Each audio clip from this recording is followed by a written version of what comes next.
వివరాలు చూద్దాం. ఉస్మానియా యూనివర్సిటీలో ప్రపంచ ఆదివాసీ దినోత్సవాన్ని ఘనంగా నిర్వహించారు. యూనివర్సిటీ ప్రధాన ద్వారం నుండి ఆర్ట్స్ కళాశాల వరకు ఆదివాసీ విద్యార్థి ఫోరం రాష్ట్ర అధ్యక్షుడు వెంకటేష్ ఆధ్వర్యంలో నిర్వహించిన ర్యాలీలో ఆదివాసీల సాంస్కృతిక సాంప్రదాయాలు ప్రతిబింబించాయి.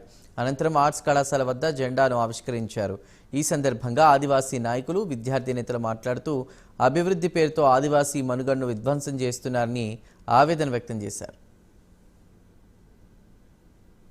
2019 మరి ఢిల్లీలో కూడా సమావేశం ఏర్పాటు చేసి తెల్లారే గౌరవ ప్రధానమంత్రి నరేంద్ర మోడీ గారు కలిసి వారికి సమస్యలు వివరించి దాని తర్వాత అనేక పర్యాయాలు మరి ఏడబ్ల్యూసీ నాయకులు కావచ్చు, ఆదర్శ సొసైటీ నాయకులు కావచ్చు, మేధావులు అందరం కూడా కలిసి అనేక సార్లు వెళ్లేసి రిప్రజెంటేషన్ పూర్తి స్థాయిలో అనేక కమిటీలు మరి ఏ విధంగా వీరికి వారికి తేడా ఉన్నది, ఈ యొక్క గోరు బంజారాలు ఎవరైతే బంజారా, లంబాడా, సుగాలీలకి ఆదివాసీ 9 తెగలకి తేడా ఉందని చెప్పేసి ఆనాటి నుంచి కూడా 1800 సంవత్సరం నుంచి ఉన్నటువంటి రిపోర్ట్లు అన్నిటి కూడా మేము కేంద్ర ప్రభుత్వానికి ఇవ్వడం జరిగింది.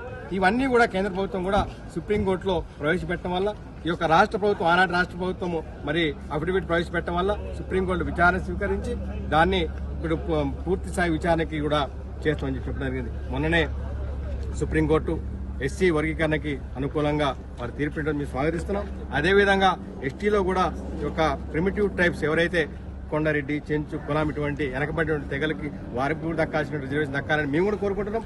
కోయా, గోండ్, నాయక్ కూడా కాదు, మిగిలిన తెగలు కూడా బాగుపడాలంటే ముందుగా వలస వచ్చి మా యొక్క రిజర్వేషన్ దొరికినటువంటి చట్టబద్ధ లేనటువంటి ఎస్టీ లంబాడీలని ఖచ్చితంగా తొలగించాలి. ఆ తర్వాతే వర్గీకరణ చేయాలని చెప్పేసి మేము కూడా కేంద్ర రాష్ట్రాలను కోరుకుంటున్నాం.